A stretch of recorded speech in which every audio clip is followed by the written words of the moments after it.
নমস্কাৰ প্ৰিয় দৰ্শক, পুনৰ এবাৰ আপোনালোক সকলোকে এটা খুবেই গুৰুত্বপূৰ্ণ ভিডিঅ'ৰ মাজলৈ স্বাগতম জনাইছোঁ। প্ৰিয় দৰ্শক, কালিলৈ হৈছে অসমীয়া নৱবৰ্ষ তথা বহাগ মাহৰ প্ৰথমটো সোমবাৰ আৰু কালিলৈ দিনটোত অক্ষয় তৃতীয়া তিথি পৰিছে।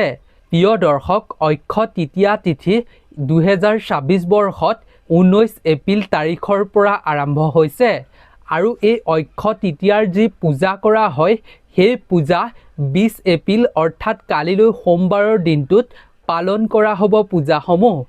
গতিকে কালিলৈ অসমীয়া নতুন বছৰটোৰ প্ৰথম সোমবাৰৰ দিনটোত আৰু একেলগতে যিহেতু অক্ষয় তৃতীয়া, গতিকে আপুনি যদি কালিলৈ দিনটোত আপোনাৰ ঘৰত এইকেইটা কাম কৰিব পাৰে তেতিয়াহ'লে আপোনাৰ ঘৰখনলৈ এক শুভ শক্তিৰ আগমন ঘটিব। কেৱল ইমানেই নহয়, আপুনি যদি এই কামকেইটা কালিলৈ দিনটোত কৰিব পাৰে তেতিয়াহ'লে মহাদেৱৰ লগতে মাতা লক্ষ্মীৰ কৃপা আপুনি লাভ কৰি জীৱনত আপুনি উন্নতি হ'ব পাৰিব। প্ৰিয় দৰ্শক, অক্ষয় তৃতীয়াৰ দিনটো এনেকুৱা এটা দিন যিটো দিনত যিকোনো কৰ্ম কৰিলে, শুভ কাৰ্য কৰিলে, ঘৰ বা মাটি বাৰী যদি আপুনি ক্ৰয় কৰে নাইবা আপুনি যান বাহন ক্ৰয় কৰে তেন্তে এইদিনাখন ক্ৰয় কৰা বস্তু সদায় অক্ষয় হৈয়ে থাকিব, কোনোদিন ক্ষয় নহয়। গতিকে এই অক্ষয় তৃতীয়াৰ দিনটো বিশেষ শুভ দিন বুলি গণ্য কৰা হয়। লগতে কালিলৈ অসমীয়া বছৰৰ প্ৰথমটো যিহেতু সোমবাৰ, গতিকে সোমবাৰৰ দিনটোত যদি আপুনি মহাদেৱৰ শ্ৰীচৰণত গৈ মন্দিৰত গৈ আপুনি দুটামান প্ৰতিকাৰ কৰিব পাৰে তেতিয়াহ'লে আপুনি গোটেই বছৰটোৰ বাবে আপোনাৰ মনৰ ইচ্ছা পূৰ্ণ কৰিবলৈ সক্ষম হ'ব পাৰিব। মহাদেৱৰ কৃপাত আপোনাৰ জীৱনলৈ অহা বহুতো বিপদ বিঘিনি আপুনি দূৰ কৰিব পাৰিব। গতিকে আপুনি অৱশ্যেই কালিলৈ দিনটোত এই কামসমূহ কৰিবলৈ চেষ্টা কৰিব। লগতে কালিলৈ বছৰৰ প্ৰথমটো সোমবাৰ আৰু অক্ষয় তৃতীয়াৰ দিনা কিছুমান কাম কৰাটো উচিত নহয়। আমি তাৰ বিষয়ে আপোনালোকৰ লগত এই ভিডিঅ'টোত সুন্দৰভাৱে শ্বেয়াৰ কৰিম।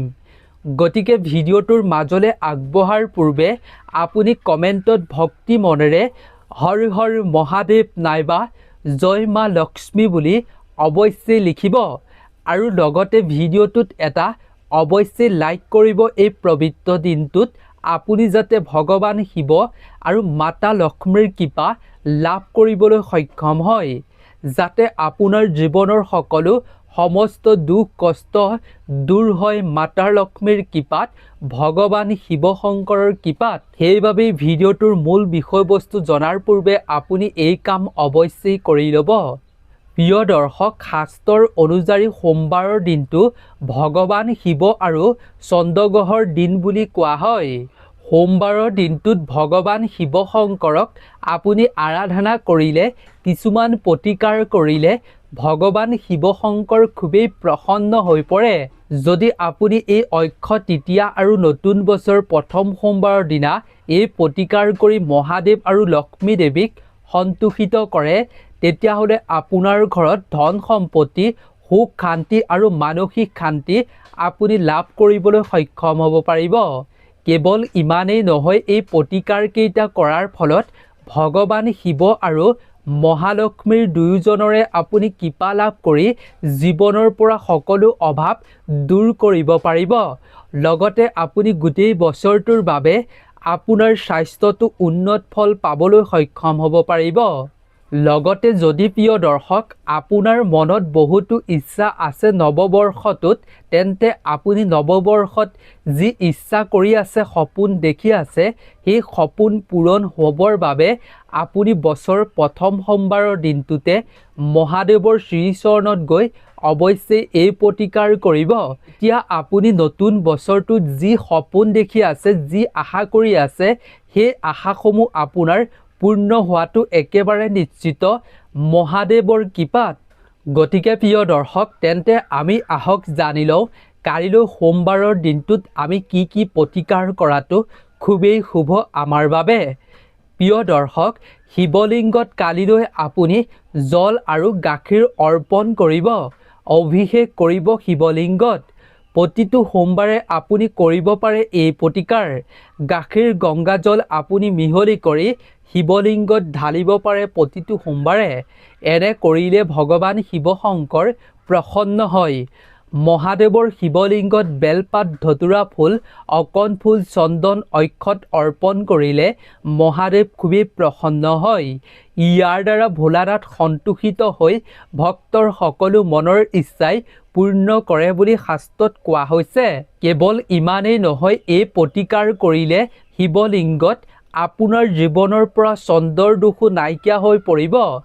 গতিকে কালিলৈ যিহেতু অক্ষয় তৃতীয়া, গতিকে অক্ষয় তৃতীয়াত যদি আপুনি এনে কাৰ্য কৰে, তেতিয়াহ'লে আপুনি কৰা এই সৎকৰ্মৰ ফল আপোনাৰ সদায় অক্ষয় হৈয়ে থাকিব।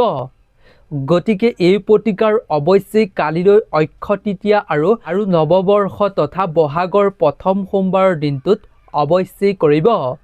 লগতে প্ৰিয় দৰ্শক, কালিলৈ আপুনি দিনটোত 11টা বেলপাত ল'ব।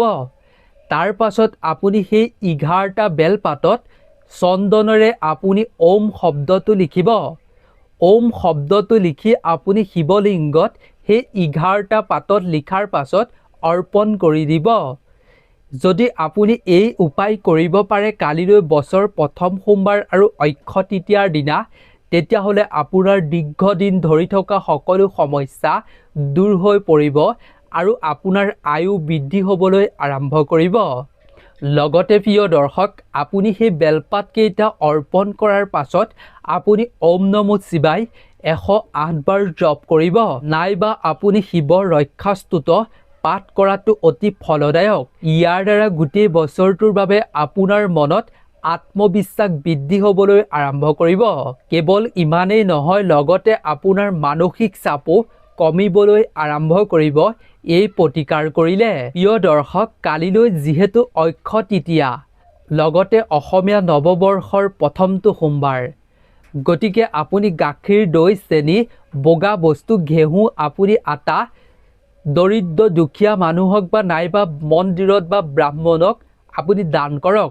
এইদিনাখন যদি আপোনাৰ সাধ্য অনুযায়ী দান বৰঙণি কৰে, তেতিয়াহ'লে সেই সৎকৰ্মৰ ফল গোটেই জীৱন অক্ষয় হৈয়ে থাকিব। গোটেই আপোনাৰ জীৱনটোত এই সৎকৰ্মৰ ফল অক্ষয় হৈয়ে থাকিব। সুফল আপুনি লাভ কৰিয়ে থাকিব। লগতে আপুনি কালিলৈ শিৱলিংগত পঞ্চ অমৃতেৰে স্নান কৰাব পাৰে। সেই পঞ্চ অমৃত আপুনি ঘৰতে প্ৰস্তুত কৰি লৈ যাব পাৰে।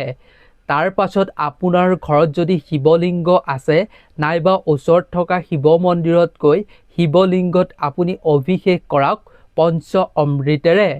তেনে কৰিব পাৰিলে সকলো জীৱনৰ পৰা দুখ, দৰিদ্ৰতা, অপায়, অমংগল দূৰ হৈ আপোনাৰ শীঘ্ৰেই মনৰ ইচ্ছা পূৰ্ণ হৈ পৰিব। আৰু আপুনি যদি নতুন বৰ্ষটোত কিবা ইচ্ছা কৰি আছে, সপোন দেখি আছে, সন্তানৰ সুখ লাভ কৰিব বিচাৰি আছে, তেন্তে এই প্ৰতিকাৰ কৰিলে আপুনি বিচৰাখিনি পাবলৈ সক্ষম হ'ব পাৰিব। মহাদেৱে আপোনাৰ ইচ্ছা শীঘ্ৰেই পূৰ্ণ কৰিব। প্ৰিয় দৰ্শক, আপোনাৰ জীৱনত যদি চন্দ্ৰৰ দোষ আছে, তেন্তে অক্ষয় তৃতীয়া আৰু নৱবৰ্ষৰ প্ৰথম সোমবাৰৰ দিনটোত আপুনি চন্দ্ৰৰ দোষ নাইকিয়া কৰিবলৈ আপুনি মাছক আটাৰ লাডু খুৱাওক। ইয়াৰ ফলত চন্দ্ৰৰ দোষ আঁতৰি যায় বুলি কোৱা হৈছে শাস্ত্ৰত।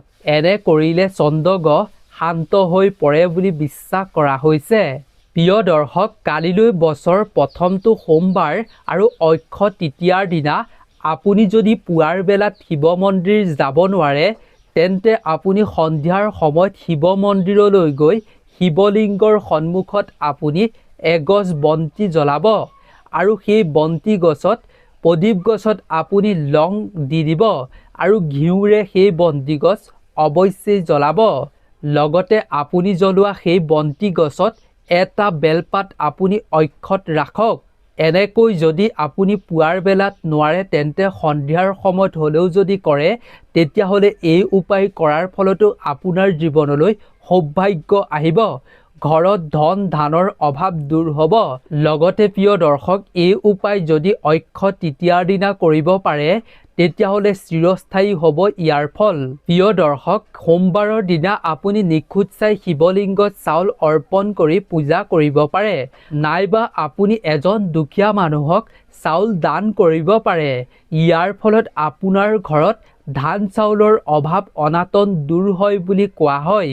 লগতে অক্ষয় তৃতীয়াত কৰা এই কাৰ্যৰ ফলত আপুনি অধিক আৰু ফল লাভ কৰিব পাৰিব বুলি বিশ্বাস কৰা হৈছে শাস্ত্ৰত।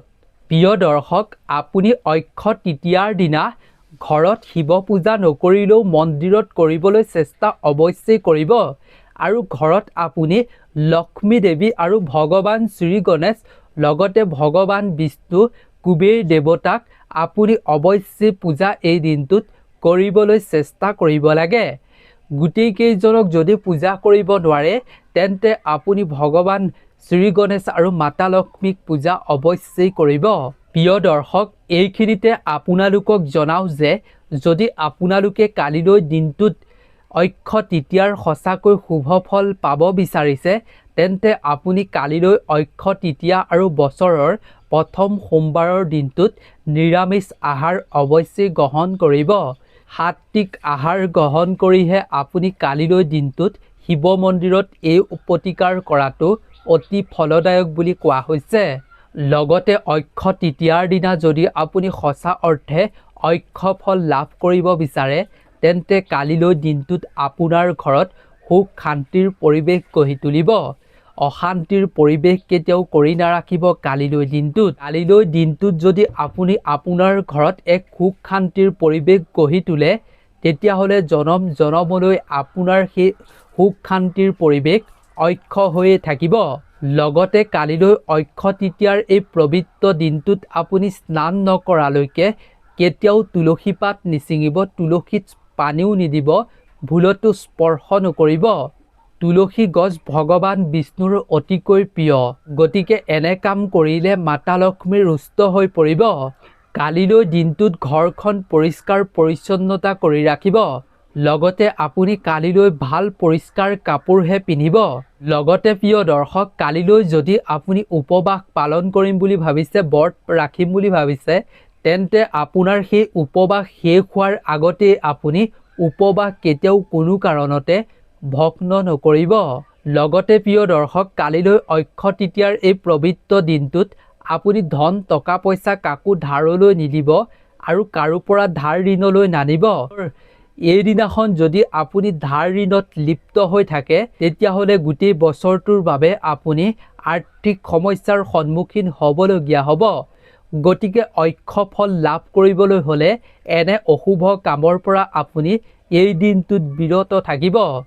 কালিলৈ দিনটোত যদি আপোনাৰ ঘৰৰ পৰা আন কাৰোবাক ধন টকা পইচা ধাৰ ঋণলৈ দিয়ে বা আপুনি আনে তেতিয়াহ'লে আপোনাৰ ঘৰখনত ধন টকা পইচা ৰৈ নথকা হ'ব। এফালে আহিলে আনফালে ওলাই পৰিব। যিকোনো প্ৰকাৰে আপোনাৰ ঘৰত ধন টকা পইচা ৰৈ নথকা হ'ব। গতিকে অক্ষয় তৃতীয়াৰ দিনা অক্ষয় ফল পাবলৈ হ'লে আপুনি কৰা ফল অক্ষয় হৈ থাকিবৰ বাবে এনে অশুভ কাম কৰাৰ পৰা সদায় বিৰত থাকিব কালিলৈ। প্ৰিয় দৰ্শক, কালিলৈ আপুনি সন্ধিয়াৰ সময়ত আপোনাৰ ঘৰৰ মুখ্য দুৱাৰৰ সন্মুখত ভালদৰে আপুনি গংগা জল ছটিয়াই লৈ আপুনি আপোনাৰ পূজাগৃহত নাইবা মুখ্য দুৱাৰৰ সন্মুখত এগছি ঘিউ প্ৰদীপ অৱশ্যেই জ্বলাব। কালিলৈ ঘিউ প্ৰদীপ জ্বলালে আপোনাৰ ঘৰলৈ মাতাৰ স্বয়ং আগমন ঘটিব। আপুনি যি গছ ঘিউ বন্তি জ্বলাব সেই বন্তি গছ যদি আপুনি সঁচা অৰ্থে ভক্তি সহকাৰে বিশ্বাসেৰে জ্বলাই মাতাক ধ্যান কৰি তেতিয়াহ'লে আপোনাৰ ঘৰলৈ সেই ঘিউ চাকি গছ জ্বলোৱাৰ ফলত এক আচৰিত শক্তিৰ আগমন ঘটিব। গতিকে এই কাৰ্য অৱশ্যেই কৰিব।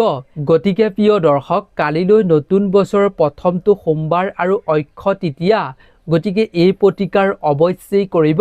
গতিকে সকলোলৈকে অক্ষয় তৃতীয়াৰ বহুত শুভকামনা জ্ঞাপন কৰিছোঁ, যাতে আপুনি এই দিনটোত অক্ষয় ফল লাভ কৰিবলৈ সক্ষম হ'ব পাৰে তাৰ বাবে আমিও প্ৰাৰ্থনা জনাইছোঁ। গতিকে যদি ভিডিঅ'টো চাই ভাল পালে তেন্তে আৰু 10জন বন্ধুবৰ্গৰ লগতো শ্বেয়াৰ কৰিব।